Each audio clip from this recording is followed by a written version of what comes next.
خلیفہ امیر اہل سنت، تو سدا رہے سلامت، تو سدا رہے سلامت، تجھ پر ہو رب کی رحمت۔ الحمدللہ رب العالمین والصلاة والسلام علی خاتم النبیین، اما بعد فاعوذ باللہ من الشیطان الرجیم، بسم اللہ الرحمن الرحیم۔ الصلاة والسلام علیک یا رسول اللہ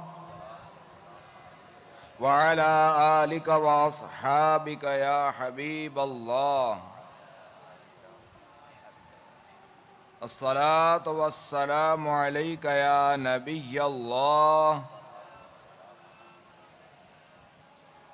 وعلی آلک واصحابک یا نور اللہ۔ حضرت سیدنا ابن عمر رضی اللہ تعالیٰ عنہ سے روایت ہے کہ رسول اللہ صلی اللہ تعالیٰ علیہ وآلہ وسلم نے فرمایا، پہلی امتوں کی عمروں کے مقابلے میں تمہاری عمر وہ ہے جو عصر کی نماز کے درمیان سے سورج ڈوبنے کے درمیان ہے۔ یعنی پچھلی امتوں کے لحاظ سے اے میری امت والو تمہاری عمریں بہت کم ہیں، لہذا تمہارے کام بھی تھوڑے ہی ہوں گے، اور تمہاری اور یہود و نصارہ کی مثال اس آدمی کی طرح ہے کہ جو مزدوروں سے کام کراتے ہوئے کہے کہ کون آدمی ہے جو ایک ایک قیرات کے بدلے میرا کام کرے۔ تو یہود نے دوپہر تک ایک ایک قیرات پر کام کیا۔ پھر مالک نے کہا کہ کون ایسا ہے کہ جو دوپہر سے عصر کی نماز تک ایک ایک قیرات کے بدلے میرا کام کرے۔ یعنی یہودیوں کا عمل بہت زیادہ ہے، یہود کا عمل بہت زیادہ ہے، ثواب تھوڑا، اور عیسائیوں کے اعمال اگرچہ یہود سے کم ہے مگر ثواب ان کا اتنا ہی ہے، یہود کے برابر۔ اور یہ عیسائی اور یہود کب کے کہ جب ہمارے آقا علیہ السلام کی تشریف آوری نہیں ہوئی تھی، یعنی جب یہودی اس وقت جب مسلمان تھے اس وقت کی بات ہے کہ اس وقت ان کا عمل جو ہے وہ زیادہ تھا مگر ثواب تھوڑا۔ اور پھر جب حضرت عیسیٰ علیہ السلام تشریف لے آئے تو ان کا عمل جو اس وقت جو عیسائی تھے جو ہمارے آقا حضرت عیسیٰ علیہ نبینا علیہ السلام پر ایمان لے آئے، تو ان کا عمل اگرچہ کہ یہودیوں سے کم تھا مگر ثواب میں وہ یہودیوں کے برابر تھے۔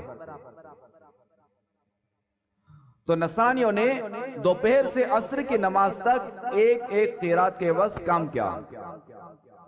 پھر اس آدمی نے کہا کہ کون میرا کام کرے گا نماز عصر سے سورج ڈوبنے تک دو دو قیرات کے بدلے۔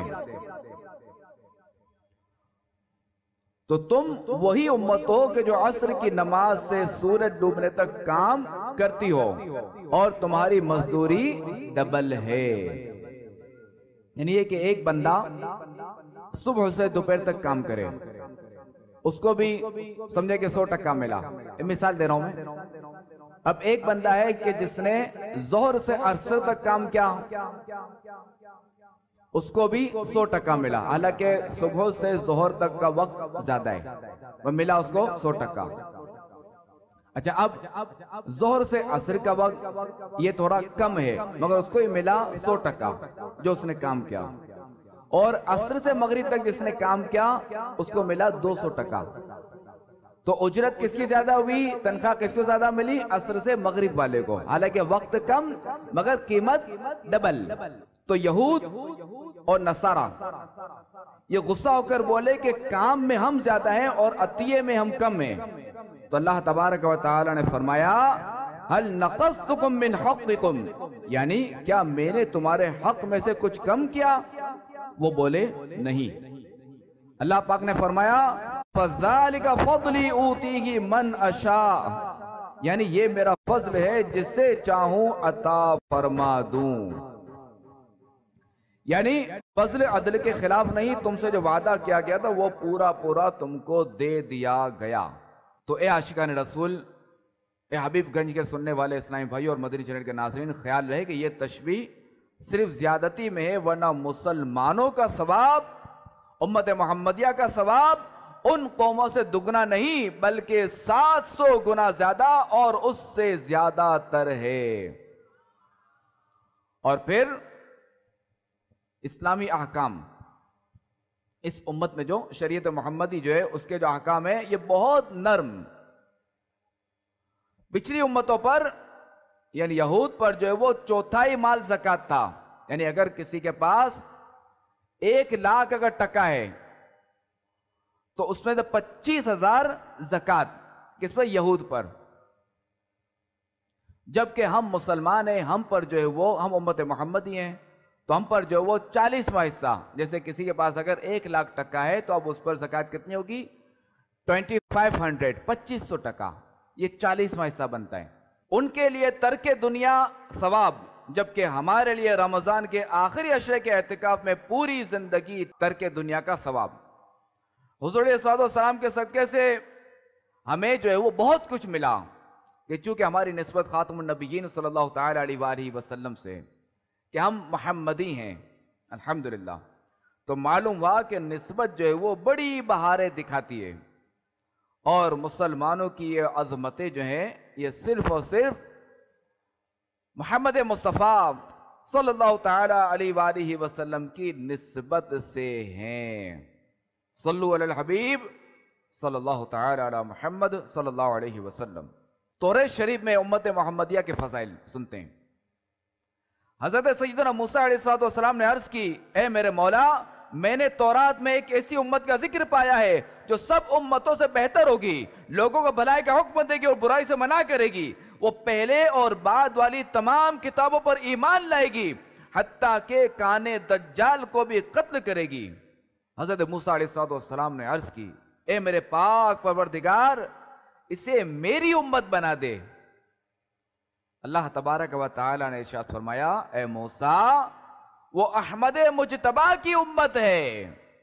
حضرت سیدنا موسیٰ علیہ السلام نے عرض کی، اے میرے پروردگار، میں نے ایک ایسی امت کا ذکر پایا جس کے لوگ اللہ پاک کی بہت حمد کریں گے، سورج کا خیال رکھیں گے، یعنی نماز اور روزوں کی وجہ سے ہمیشہ سورج کے طلوع و غروب کا حساب رکھیں گے، چونکہ اسلامی نمازیں افطار اور سحری تو سورج سے ہیں، مگر خود روزے، عیدیں اور حج وغیرہ یہ چاند سے ہیں، تو اس لیے مسلمان دونوں کا حساب رکھتے ہیں، اور کوئی قوم یہ دونوں کام نہیں کرتی،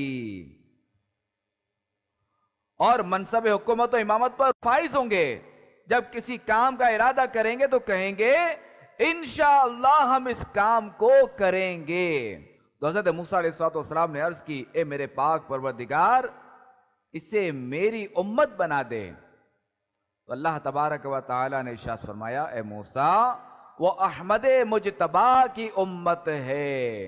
حضرت سیدنا موسیٰ علیہ السلام نے عرض کی، اے رب کریم، میں نے توریت میں ایسی امت کا ذکر پایا جن کی دعائیں قبول ہوں گی اور ان کے حق میں دعائیں قبول کی جائیں گی، ان کی سفارش قبول ہوگی اور ان کے حق میں سفارش قبول کی جائے گی۔ یہ کہہ کر حضرت موسیٰ علیہ السلام نے عرض کی، الہی تو انہیں میری امت بنا دے۔ اللہ تبارک و تعالی نے ارشاد فرمایا، اے موسیٰ، وہ احمد مجتبیٰ محمد مصطفیٰ کی امت ہے۔ حضرت سیدنا موسیٰ علیہ السلام نے عرض کی، اے رب کریم، میں نے توریت میں ایسی امت کا ذکر پایا ہے جو بلندی پر چڑھیں گے تو تیری کبریائی بیان کریں گے، یعنی اللہ اکبر اللہ اکبر، اور جب کسی وادی میں اتریں تو اے کریم تیری حمد و ثنا بیان کریں گے، یعنی سبحان اللہ سبحان اللہ۔ ان کے لیے پوری زمین پاک ہوگی اور وہ جہاں بھی ہوں ساری زمین ان کے لیے نماز کے قابل ہوگی، اور وہ ناپاکی سے پاکی حاصل کریں گے، جہاں پانی نہ پائیں گے وہاں مٹی سے پاکی حاصل کرنا ان کے لیے ایسا ہوگا جیسے پانی سے، اور بروز قیامت وضو کے اثر سے ان کے اعضائے وضو چمکتے ہوں گے۔ یہ کہہ کر حضرت موسیٰ علیہ السلام نے عرض کی، اے میرے پروردگار عز و جل، تو انہیں میری امت بنا دے۔ تو اللہ تبارک و تعالی نے ارشاد فرمایا، اے موسیٰ، وہ احمد مجتبیٰ محمد مصطفیٰ کی امت ہے۔ حضرت موسیٰ علیہ السلام نے عرض کی، اے رب کریم، میں نے تورات میں ایسی امت کا ذکر پایا ہے کہ جب وہ کوئی نیک کام کرنے کا ارادہ کریں گے تو ان کے لیے ایک نیکی لکھ دی جائے گی. یعنی جب وہ نیک کام کرنے کا ارادہ کریں گے تو ان کے لیے ایک نیکی لکھ دی جائے گی, اور جب نیکی کر لیں گے تو ان کی نیکی کو 10 سے 700 گنا تک بڑھا دیا جائے گا. 10 گنا سے 700 گنا تک بڑھا دیا جائے گا. اور اگر کسی گناہ کا ارادہ کریں گے تو ان کے لیے کچھ نہیں لکھا جائے گا, اور اگر گناہ کر بیٹھیں گے تو اب ان کے لیے صرف وہی گناہ لکھا جائے گا. یہ کہہ کر حضرت موسیٰ علیہ السلام نے عرض کی, اے میرے پروردگار عز و جل, تو انہیں میری امت بنا دے. تو اللہ تبارک و تعالی نے ارشاد فرمایا, اے موسیٰ, وہ احمد مجتبی محمد مصطفیٰ کی امت ہے. اچھا, یہاں ایک بات عرض کر دوں, اور یہ ذہن میرے گناہ کے حوالے سے, کہ گناہ کا پختہ ارادہ کرنا, پکا ارادہ کرنا, مضبوط ارادہ کرنا, مگر یہ کہ اب اسباب نہ ہونے کی وجہ سے گناہ نہیں کر سکا, اس نے گناہ نہیں کیا, اس نے گناہ کا ارادہ تو کر لیا پکا, تو اب جو ہے وہ چونکہ اس کا ارادہ مکمل تھا تو لہٰذا اب وہ گناہگار ہوگا. تو یہ ذہن میں رکھیے گا. حضرت موسیٰ علیہ السلام نے توریت میں دیکھا تو بارگاہ الہی میں عرض کی, اے اللہ پاک, میں نے ایک امت مرحومہ کا ذکر پایا جو کمزور ہونے کے باوجود کتاب اللہ کے وارث ہوں گے, اور تو نے انہیں چن لیا ہے. ان میں سے کوئی اپنی جان پر ظلم کرنے والا ہوگا, کوئی درمیانی راہ چلنے والا ہوگا, اور کوئی نیکیوں میں سبقت کرنے والا ہوگا. میں نے ان میں سے کوئی ایک بھی ایسا نہیں پایا جس پر رحم نہ کیا گیا ہو. یہ کہہ کر حضرت موسیٰ علیہ السلام نے عرض کی, اے پاک پروردگار, تو انہیں میری امت بنا دے. اللہ پاک نے ارشاد فرمایا, اے موسیٰ, وہ احمد مجتبی مالک ہر دو سرا کی امت ہے. حضرت موسیٰ علیہ السلام نے توریت میں دیکھا تو عرض کی, اللہ پاک, ان کے مصاحف ان کے سینوں میں محفوظ ہوں گے. یعنی قرآن کریم, تیری کتاب قرآن مجید ان کے سینوں میں محفوظ ہوگی. وہ اہل جنت کا سا مختلف رنگوں کا لباس پہنیں گے اور فرشتوں کی طرح صفے بنا کر نماز پڑھیں گے. مساجد میں ان کی آواز شہد کی مکھی کی بن بناہٹ کی طرح ہوں گی, اور جہنم میں ان میں سے وہی شخص داخل ہوگا جو نیکیوں سے اس طرح خالی ہو جیسے پتھر درخت کے پتوں سے خالی ہوتا ہے. یہ کہہ کر حضرت موسیٰ علیہ السلام نے عرض کی, اے میرے پاک پروردگار, تو انہیں میری امت بنا دے. تو اللہ تبارک و تعالی نے ارشاد فرمایا, اے موسیٰ, وہ احمد مجتبی, احمد مجتبی, احمد مصطفیٰ میرے آخری نبی کی امت ہے. جب حضرت سیدنا موسیٰ علیہ نبینا علیہ السلام کو اس فضیلت سے تعجب ہونے لگا جو اللہ تبارک و تعالی نے خاتم النبیین رحمت للعالمین صلی اللہ تعالی علیہ وآلہ وسلم اور ان کی امت کو عطا فرمائی, تو کہنے لگے, حضرت موسیٰ علیہ السلام کہنے لگے, کاش میں حضرت سیدنا محمد مصطفیٰ احمد مجتبی صلی اللہ تعالی علیہ وآلہ وسلم کے اصحاب میں سے ہوتا. یعنی میں صحابی ہوتا, ان کے صحابہ میں سے ہوتا.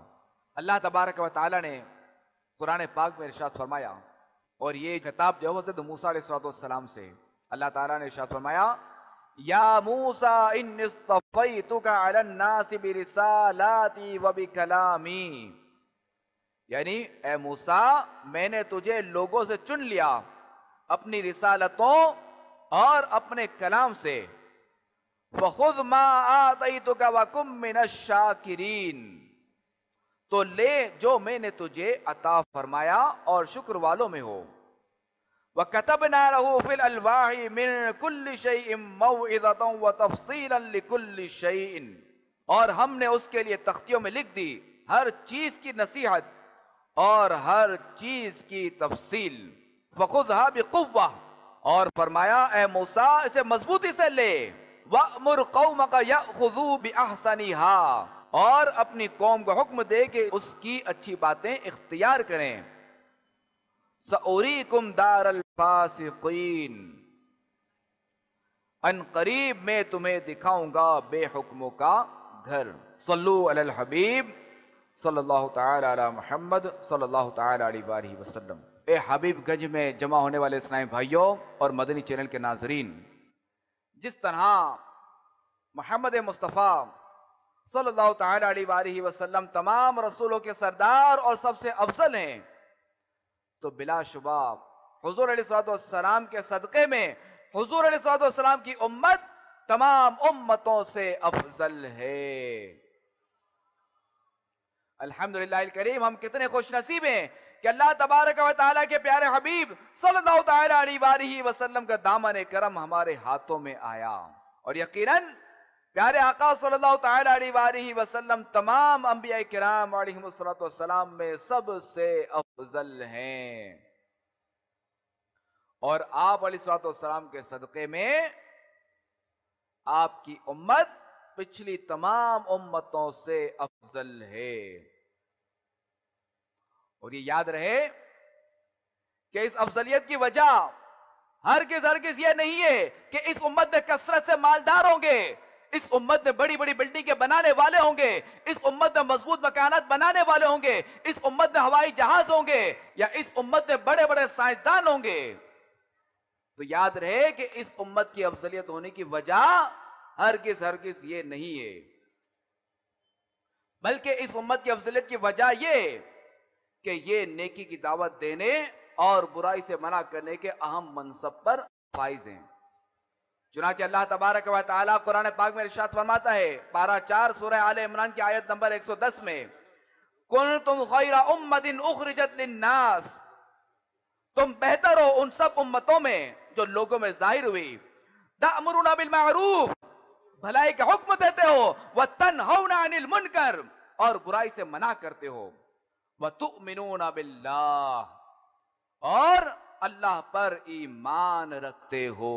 تفسیر خازن میں اس آیت مبارکہ کے تحت لکھا ہے، اس کی تفسیر میں لکھا ہے کہ اس امت کو نیکی کے حکم دینے اور برائی سے منع کرنے کی بدولت تمام امتوں پر فضیلت دی گئی، اور اسی سبب سے، اسی وجہ سے یہ امت تمام امتوں میں سب سے بہترین امت ہے۔ سبحان اللہ۔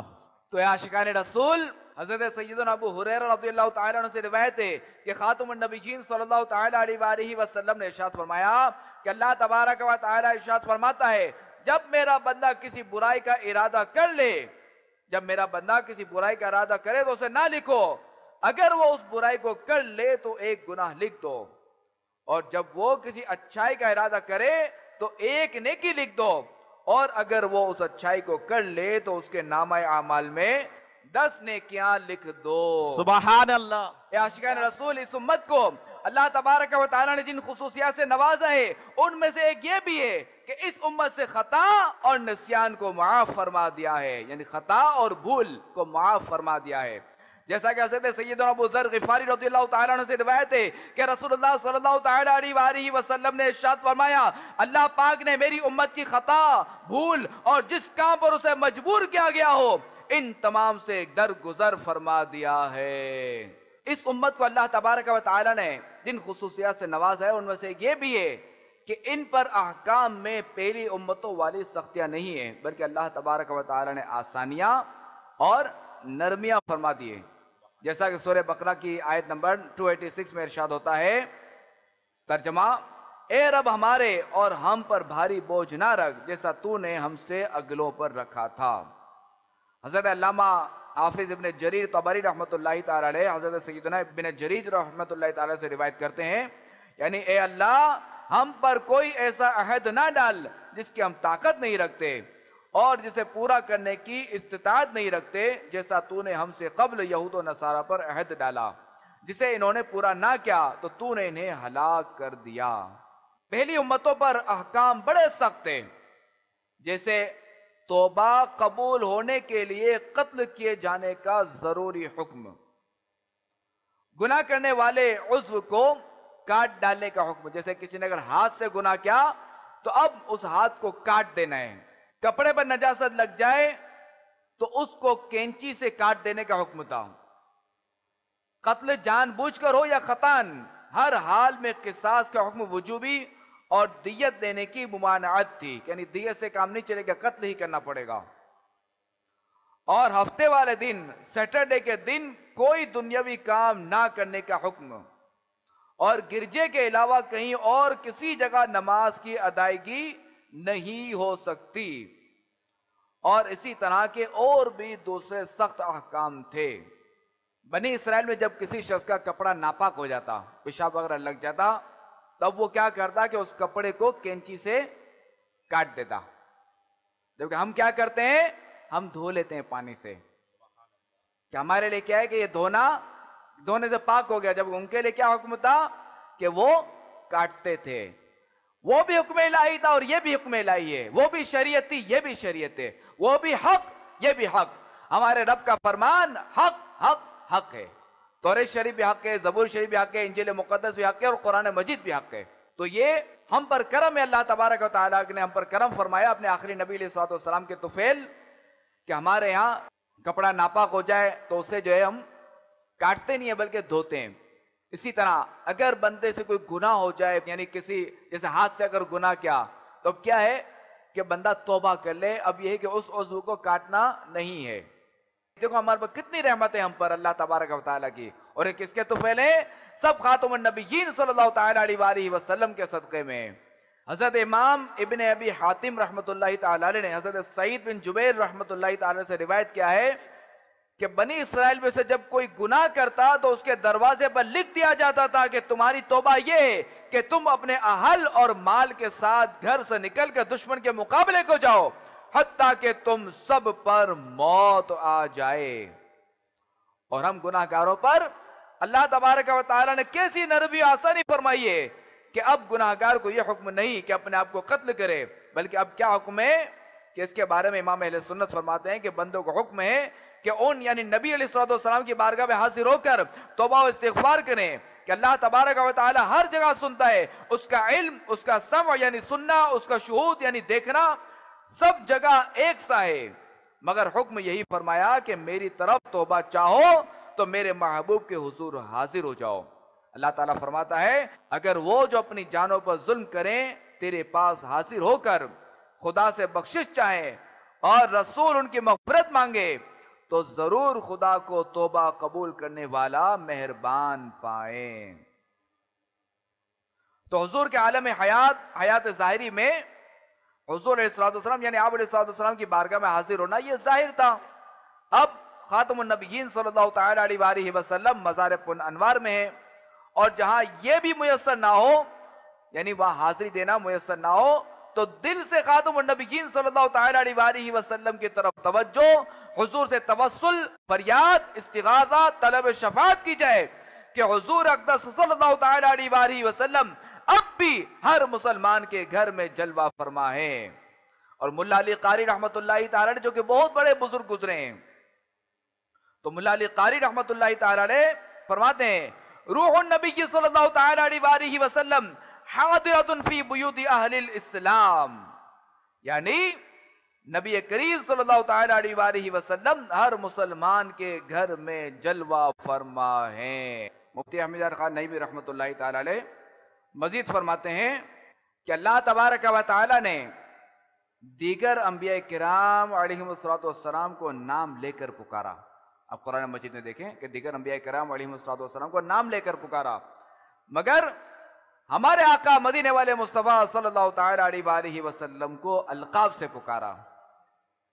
اسی طرح ان کی امتوں کو نسبی ناموں سے پکارا گیا، جیسے یا بنی اسرائیل، یا ایھا الذین ہادو وغیرہ، مگر اس امت کو یا ایھا الذین آمنو یعنی اے ایمان والوں کے دلکش اور پیارے خطاب سے نوازا گیا۔